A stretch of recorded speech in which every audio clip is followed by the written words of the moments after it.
Here we are, the final project for this class, Psychology B. My brain, my life, my wellness plan. The idea is I'm going to get through this fairly quickly and not bog you down and bore you with all the fine details because you are more than capable of reading. The most important thing is that you do that reading. You know what I'm saying? The instructions are linked here.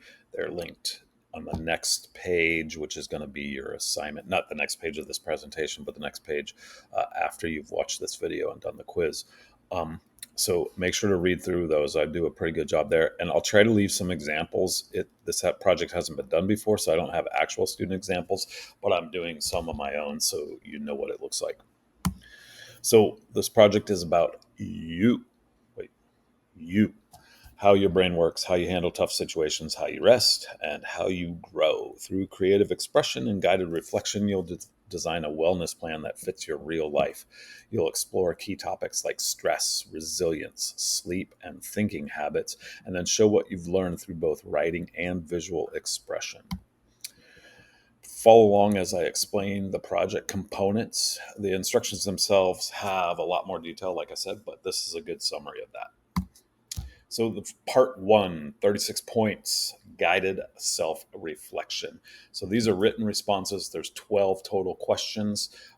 You're going to respond in at least one complete sentence for each of the questions below. This part will be your final, this will be part of your final project submission and should not be answered on this page. You won't get full points if you just kind of fill in. The responses will serve as a foundation for your visual and written work. These are the questions. I am not going to read them to you, but they're about stress and coping, resilience and optimism, sleep and brain health, and thinking and processing. So there's 12 total. Think 4 paragraphs, 3 sentences each. Got it? Makes sense? Part 2 is your personal wellness plan, 48 points total. You're going to create a 4-part personal wellness plan that focuses on realistic actions that you can take to manage your own mental and emotional well-being. Your plan must be personal, doable, and reflect things that you could actually commit to trying in real life. Like, you should really do this. It's good. I have my own wellness plan that I follow pretty closely, and it's made a big difference in my life. So if you ever want to know about that, I could tell you about that, but I'm not going to right now. 48 points total. Did I say that? You'll include 3 to 4 sentences if written, or 3 to 4 visual steps for each of the categories below. And there's your categories: stress strategy, resilience reminder, sleep shift, and thinking plan. Okay, this is your 4-part plan. Again, this is in the instructions. I'm not going to bore you with reading each through that or through each of those, but you got this.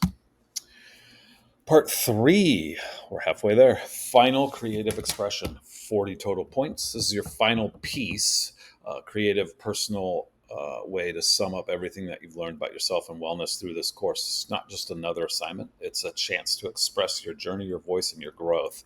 So you're going to choose one of the following formats. I'm going to show you those formats here in a minute, and think of it as your wellness snapshot, like a final reflection that captures how you've grown and what you'll take moving forward. I apologize if I realize I'm talking really fast.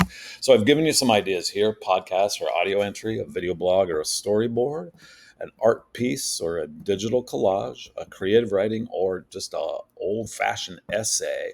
So again, I want you to review the project guidelines for a more detailed description. It's too much to talk about here. I'll be rambling on forever, and no one wants that, right? And then part 4. So that was your final piece of the project. This is your final part. 1 paragraph, 5 to 7 sentences long, 20 points, and then answer these questions. What'd you learn? What surprised you the most? What's one thing that you really want to try? And what advice would you give to somebody starting on this journey? And of course, it's not a video assignment with Craig if it doesn't have a dad joke. I'm writing a book on glue, but I'm stuck on the first chapter. Haha. All right. If you have any questions, let me know. I'll talk to you soon. Later.